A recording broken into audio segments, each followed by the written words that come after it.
My name's Owen. I'm 32, live in Austin, and I work as a financial analyst for a mid-sized firm that pays the bills but doesn't exactly set my soul on fire. Grace, my wife, works in marketing. She's outgoing, quick with a joke, and honestly, the kind of woman people gravitate toward. When we first met, she made everything feel electric. We had inside jokes, weekend getaways, those long talks in bed that made the rest of the world disappear. Over time, life settled into its rhythms. Work stress, bills, schedules. But I never thought we were in trouble. Maybe that was the problem. It started on a Thursday. I remember because we always had dinner together on Thursdays, sort of an unofficial tradition. Nothing fancy, just takeout and a glass of wine, maybe a movie if we weren't too tired. That particular evening, I was heading home from work when I realized I'd left my charger at Il Filo, this small Italian restaurant where Grace and I had gone for dinner a few nights back. It's one of those cozy, romantic places with dim lighting and brick walls tucked away in a quieter part of town. We've celebrated birthdays there, anniversaries, even talked about renewing our vows once after one especially good glass of red. Anyway, I figured I'd stop by and grab the charger before heading home. It was around 6:30, sun just starting to dip behind the buildings, that sort of golden hour calm that makes the city feel slower. I parked, walked in, and Maria, the hostess, recognized me right away. She smiled, asked if we'd enjoyed the gnocchi last time. I told her I'd left my charger and she headed to the back to look for it. While I waited, I stepped outside to the patio. I don't know why, honestly. Maybe I was just stretching my legs. Maybe some part of me knew something was off and didn't want to admit it. Whatever the reason, that's when I saw them. Grace and Eric. He's one of her coworkers. I've met him a few times, company mixers, a team barbecue once. The guy's polished, confident, a little too smooth for his own good. One of those guys who always remembers your name, but you get the feeling he's practiced in the mirror. I'd never had a reason to dislike him until that moment. They were standing near the side exit, just far enough from the main patio to feel private. At first, I didn't think anything of it. Just two colleagues catching up outside after work. But then she leaned in. Not just leaned in, melted into him. Her arms slid around his shoulders like it was the most natural thing in the world. His hands landed at her waist. They didn't move.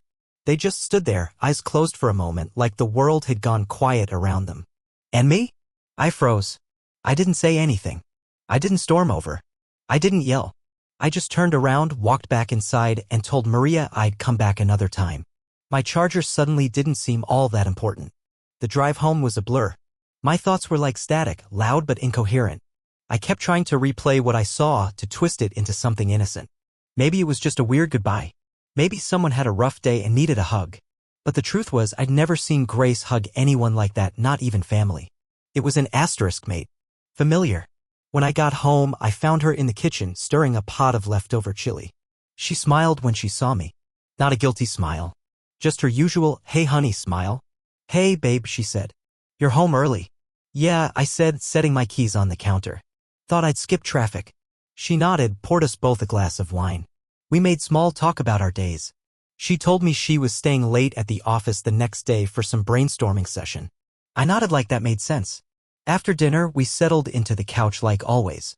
She curled up next to me, phone in hand, scrolling through whatever influencer drama was trending. I just watched her for a minute, like really watched her. The way her brow furrowed when she read something serious. The little laugh she gave when she found a meme she liked. She looked the same, acted the same. But something was off, like a painting that had been ever so slightly smudged when you weren't looking. I waited until we were cleaning up to say anything. So, I started, keeping my voice casual. Where were you after work today? She didn't miss a beat. Oh, I stayed late. Had dinner with the girls, Alyssa, Rachel, and them. Why? Her eyes were calm. Her posture relaxed. But there was a flicker. Barely noticeable. Just the tiniest pause in her smile. Most people wouldn't catch it. But I did. I nodded. I thought I saw you somewhere. Must have been someone who looked like you. She tilted her head. Where? Il Filo. There it was again, another pause. This one just half a second longer. Nope, wasn't me, she said. That's funny though. I said nothing. Just dried my hands and leaned against the counter. She noticed. Her tone changed. You don't think I'd lie to you, right? There it was. The pivot. She didn't wait for me to accuse her, she flipped the script. Classic misdirection. Shift the weight back onto me. Of course not, I said. She moved closer, put her hand on my chest. Owen, come on. You trust me, don't you? I looked down at her hand. Her nails were freshly painted. She hadn't painted them in weeks. Another detail that didn't belong. Yeah, I said quietly. I trust you. But the truth is, I didn't. Not anymore. That night in bed, she fell asleep quickly. Or pretended to. I lay there for hours, staring at the ceiling, every word, every movement, replaying in my head like a movie I couldn't shut off. I thought about how many other little things I'd dismissed. How many times I chalked up her late nights to deadlines or her sudden interest in new clothes to a mid-year glow-up. The thing about betrayal is it doesn't show up all at once. It leaks in slowly like a pipe dripping behind the walls. You don't notice until there's a stain, and by then it's already done its damage. I didn't have proof yet, but I had a feeling. And sometimes feelings are the truest things we've got. I didn't know where this was going yet. I just knew something was broken. And I wasn't sure if it could be fixed. After that night, everything started to look different. It's strange how one moment, one image can reframe your entire reality. I went from casually living my life to second-guessing every detail. Every smile. Every excuse.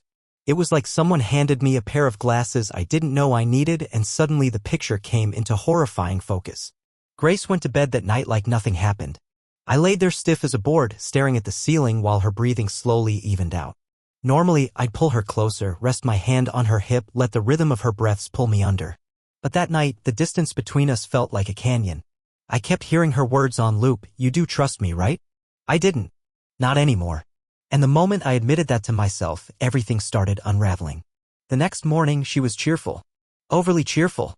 She wore this navy blue blouse I hadn't seen before, something silky with a slight shimmer to it. When I asked if it was new, she said no, she just hadn't worn it in a while. Maybe that was true. Or maybe it was a new purchase she hadn't meant for me to notice. She sprayed perfume before heading out, another red flag. Grace used to be low maintenance. A splash of lotion, maybe lip gloss, and that was it. But suddenly, she was layering on perfume like she was walking into a date instead of the office. I watched her leave with this pit in my stomach I couldn't shake. And then the memories came rushing in. The late-night texts. The phone always face down on the table. The work trips to Houston she suddenly had to take every other weekend.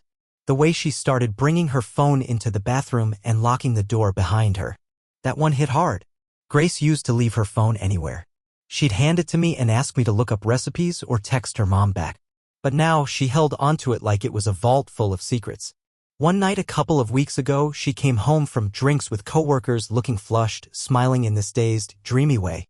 I asked if she had fun, and she said it was fine, like it hadn't been anything special. But I remember how her lipstick was smudged, like she'd tried to wipe it off in the car, and her blouse was buttoned unevenly. I told myself I was being paranoid. That I shouldn't become that husband. The clingy, overbearing, jealous one. But now I wish I'd asked more questions. I started noticing patterns. She always seemed to get irritable right before those so-called business trips. Snappy. Cold. But when she got back, she was suddenly affectionate, like she was trying to overcompensate. It was almost mechanical, like she was acting out what a wife should do rather than actually feeling it. And the texts. There was a Saturday morning she left her phone on the counter while she took a shower. Normally, I wouldn't even glance. But it buzzed twice, and I saw a preview from a number saved as e-marketing. Just an initial.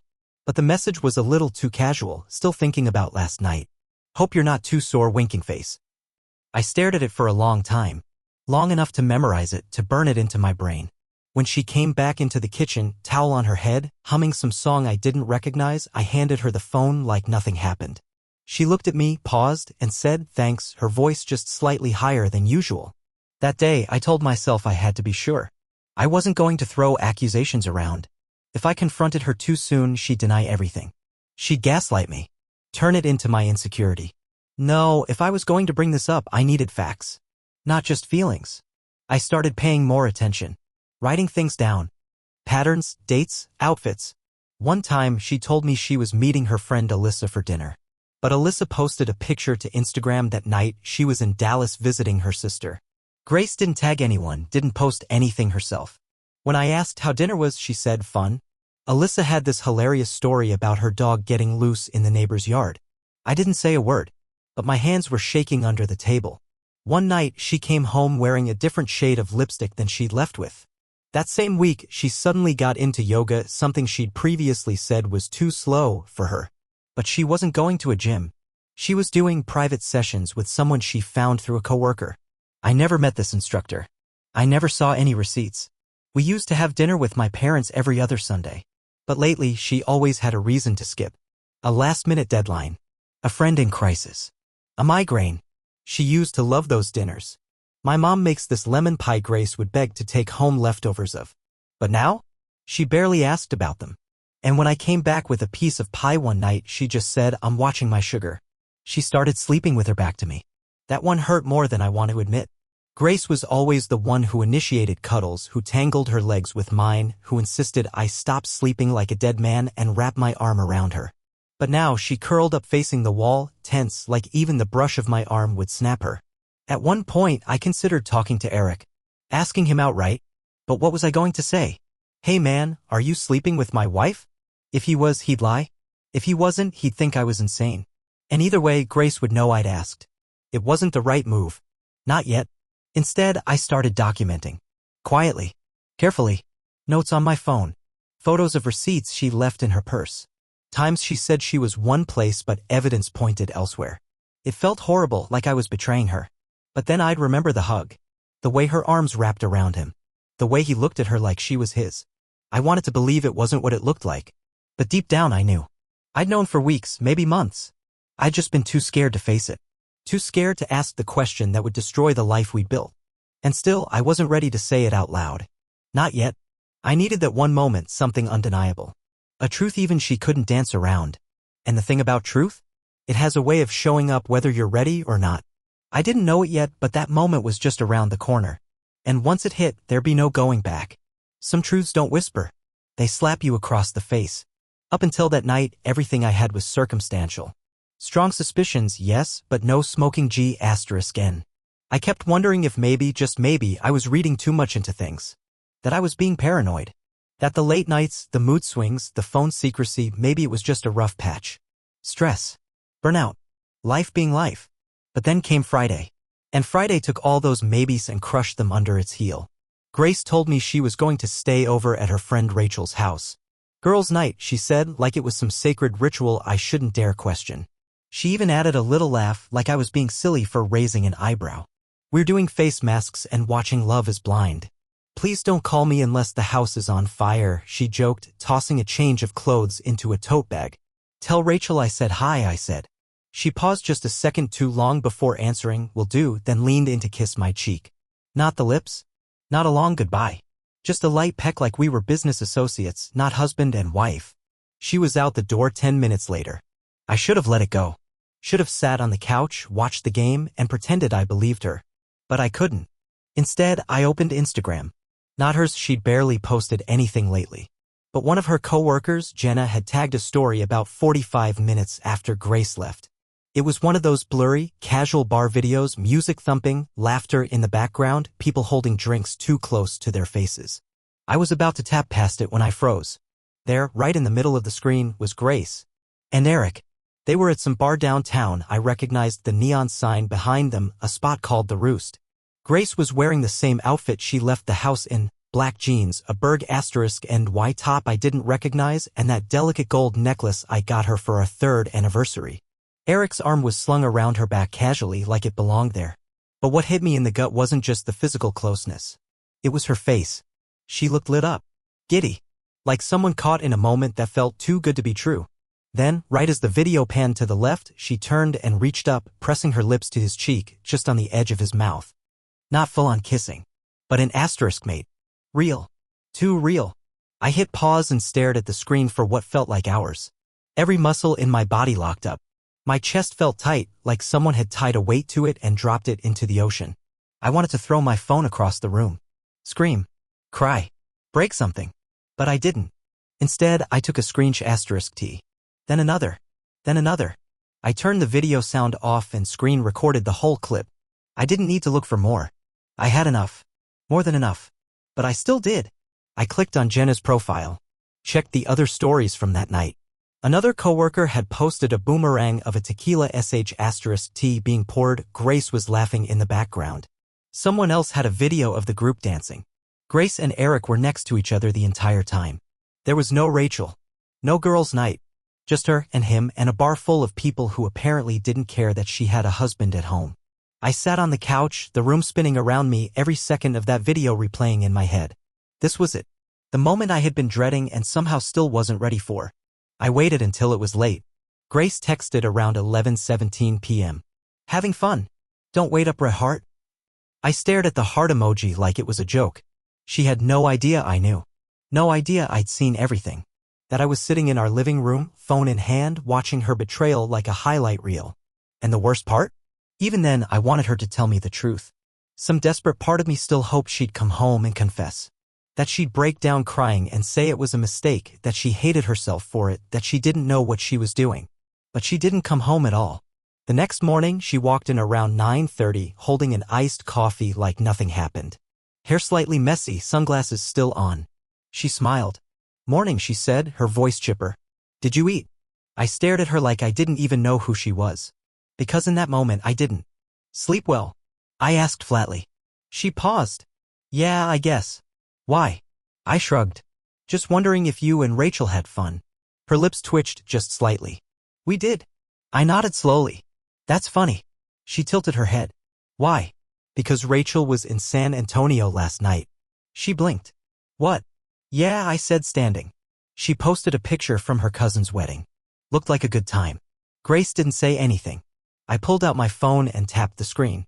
I didn't say a word, just turned it toward her and hit play. The video ran in silence. The hug. The kiss. The look on her face. Her eyes widened, her jaw slackened. And for once, she didn't have a script ready. She reached for the phone like maybe she could delete the evidence if she touched it fast enough. But I pulled it back. Owen, she said, her voice cracking. It's not a. Don't, I interrupted. Don't insult me by pretending. She backed up a step like I'd hit her. I didn't yell. Didn't throw anything. I just looked at her like she was a stranger who'd broken into my home and tried to play house. You've been lying to me, I said, my voice low but steady. I gave you every chance to be honest. Every opportunity to come clean. She opened her mouth, but I cut her off again. And you looked me in the eye and lied. Over and over again. Tears started to form. She reached out, but I stepped back. Who are you? I asked. Because the woman I married wouldn't have done this. She broke then. Hands to her face, tears falling hard. She started with the apologies, the I didn't mean for this to happen, the it was a mistake. But the thing about mistakes? They don't happen night after night. They don't wear perfume and lie about sleepovers. They don't look like what I saw in that video. This wasn't a mistake. This was a choice. And now I had proof. I didn't raise my voice. I didn't lose control. I just looked at her one last time and said, you don't get to hide anymore. I know the truth. And I walked out of the room feeling like I'd finally woken up from a long, twisted dream. There's a certain kind of silence that follows betrayal. Not the peaceful kind, not the kind you get on a calm Sunday morning with a cup of coffee. The silence is heavy, uncomfortable, like a storm waiting to crack the sky open. That's what the days after the video felt like. Grace tried to go back to normal. She'd shuffle around the house doing chores, talking about TV shows like nothing had happened, asking if I needed anything from the grocery store. I didn't respond much. I couldn't. Everything she said sounded fake now, like she was reading from a script she didn't believe in anymore. I didn't confront her again. I didn't scream or cry or even bring it up. I just watched. Let her think maybe she'd survived it. Let her wonder when the hammer was going to drop. And then I made a decision. Family dinner. Grace's parents had invited us to their house that Sunday. Just the usual get-together, pot roast, awkward small talk. Her dad asking me about interest rates like I worked for the Federal. We hadn't gone in a while, mostly because Grace always had some reason to bail. But this time I told her we should go. She seemed surprised I agreed, but she didn't question it. She thought I was turning a corner. She had no idea. I didn't tell anyone what I had planned. Not even my brother, who I confided in sometimes. This wasn't about drama or revenge. It was about truth. And for once, I wanted everyone in the room when it came out. We arrived around 5. Her mom hugged us both, beaming like she'd just seen her favorite sitcom couple walk through the door. Grace kissed her cheek and complimented the centerpiece like she was trying to win a contest. The table was full, her parents, her younger sister, my brother Luke and his wife, a couple cousins. Grace played the role of perfect wife with painful enthusiasm. She laughed at all the right moments, filled our glasses with wine, reached over and touched my hand a few times like we were still something close. I sat through it all. Quiet, polite, nodding when appropriate. But inside I was a live wire. My phone was in my pocket, and my thumb wouldn't stop brushing against the case. I'd already pulled up the screensh*ts and the video. All I had to do was swipe. Dessert was when I made my move. Her mom was in the kitchen getting the pie. People were relaxed now, laughing, slouched back in chairs. Grace looked radiant in her little sundress, smiling like the picture of Grace under pressure. And that's when I stood up. I didn't raise my voice. I didn't bang on the table. I just said, "You can't hide from the truth forever." The room went still. You could hear forks clink against plates as people turned to look at me. Grace's smile faded instantly, her face dropping like someone flipped a switch. "What are you talking about?" she asked, already on edge. I pulled out my phone. "I think everyone deserves to know the truth," I said calmly. Then I turned the screen toward the center of the table. First, the screensh*ts. The blurry but undeniable image of her and Eric in the bar, arms around each other like no co-workers should ever be. And then the video. I pressed play. Grace gasped and reached across the table. "Owen, stop." But it was too late. Her sister leaned in. My brother stared, his expression hardening. Her dad blinked rapidly, unsure what he was even seeing. And her mom, who had just returned with the pie, stood frozen in the doorway like she'd walked into the middle of a nightmare. The kiss on the cheek. The way Eric's hand lingered on her back. Grace's smile, full of something she hadn't shown me in months. The video ended, and for a moment no one said anything. Just silence. Awkward, ice-cold silence. Grace was pale now, her eyes wide and wet. It's not what it looks like," she stammered. Her mom sat down slowly, putting the pie on the table like it suddenly weighed 100 pounds. "Grace," she whispered, barely audible. Grace looked around, desperate. "It was one night. I made a mistake, but no one was buying it." "Was it a mistake when you lied about being at Rachel's?" I asked. "Was it a mistake when you kissed him in public, knowing someone could see? Was it a mistake when you looked me in the eye the next morning and pretended everything was fine?" "Owen, please," she begged. Can we talk about this privately?" "No," I said louder now. "I'm done keeping this private. I've been quiet for weeks. I've questioned my own sanity while you ran around behind my back." Her father cleared his throat. "Is this true, Grace?" She didn't answer, just stared down at her lap. My brother leaned in. "Man, you good?" I nodded. "I will be." Grace reached for my hand, but I pulled away. "I don't want this to get ugly," I said. "But I also won't pretend anymore.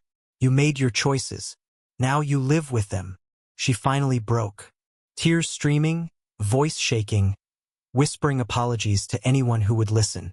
Her mom rubbed her back half-heartedly, unsure what to do. Her dad excused himself from the table.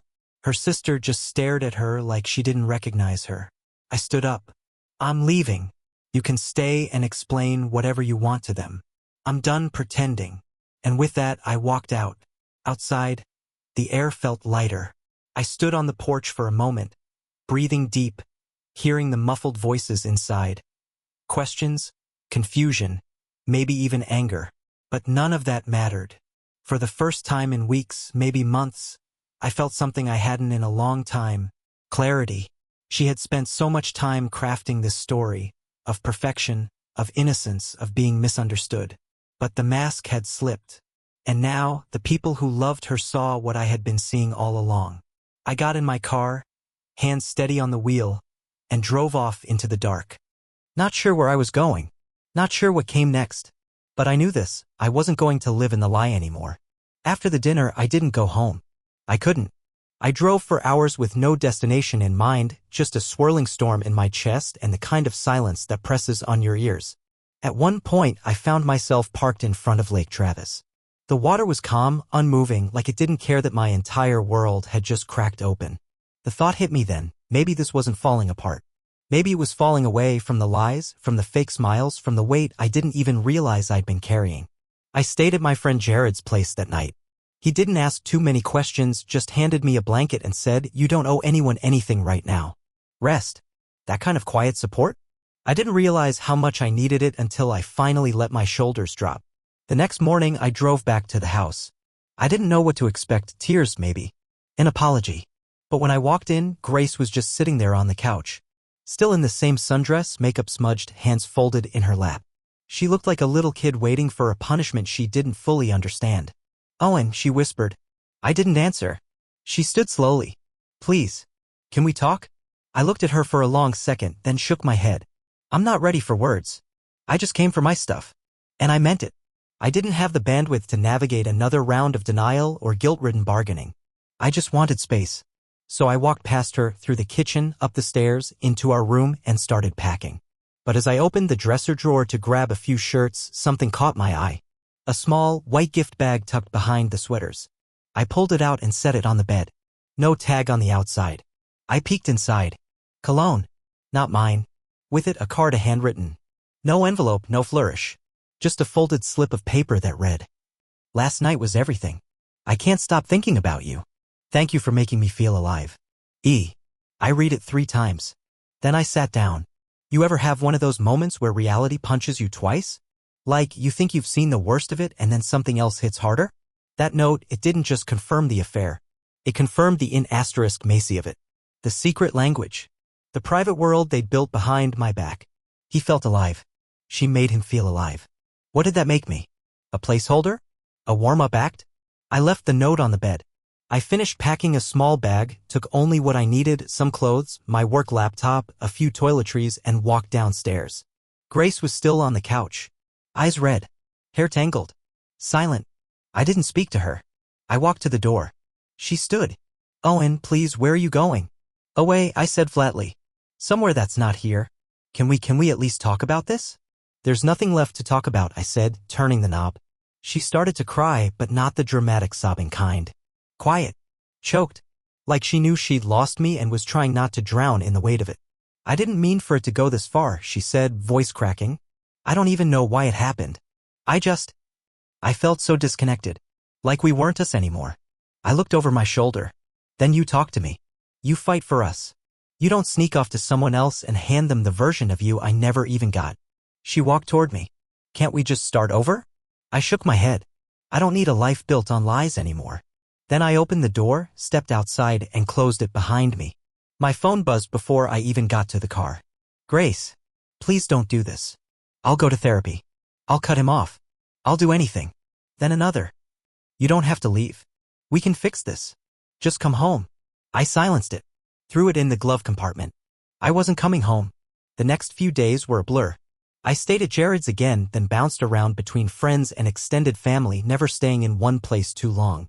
I didn't want to talk about it, not with well-meaning people who would ask, "What happened?" or "Is there still hope?" I didn't need hope. I needed air.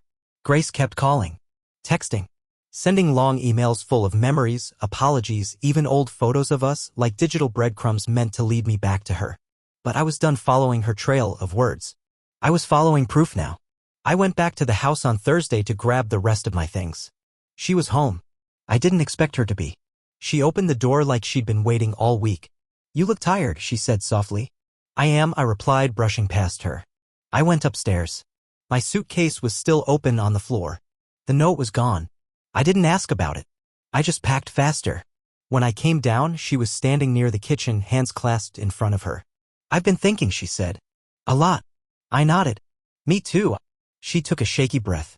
"I know you probably hate me." "I don't hate you," I said. "I just don't trust you. And that's worse." She winced like I'd hit her.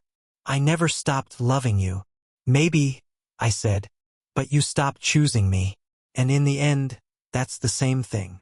We stood there, 10 feet apart, like strangers in a house full of old love. "I'm sorry," she said again. "Truly." I didn't respond. "I'm going to give you space," she said. "I won't call. I won't chase. But I just hope you remember us." I nodded once. Then I walked out. And that, finally, was goodbye. The first morning after I left for good. I woke up to the sound of birds and the smell of black coffee brewing in a borrowed kitchen. Jared's guest room wasn't much. Small bed, mismatched furniture. Blinds that didn't quite close, but it felt like peace. A strange, quiet peace I hadn't felt in months. Grace didn't call that day. She didn't text either. I guess she meant what she said about giving me space.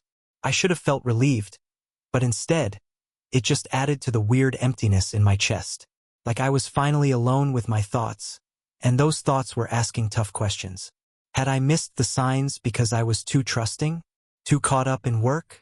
Too certain that we could never fall apart? I didn't have answers yet, but I knew one thing. I was done clinging to a version of my life that no longer existed. The days that followed were slow and strange. I threw myself into work during the day and spent evenings doing things I hadn't made time for in years. I read more. I went on long walks. I started cooking again. Nothing fancy, just eggs that weren't eaten over the sink.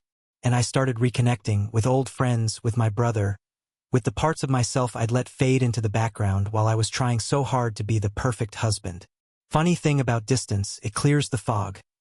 About 2 weeks later, Grace texted me again. Just 4 words.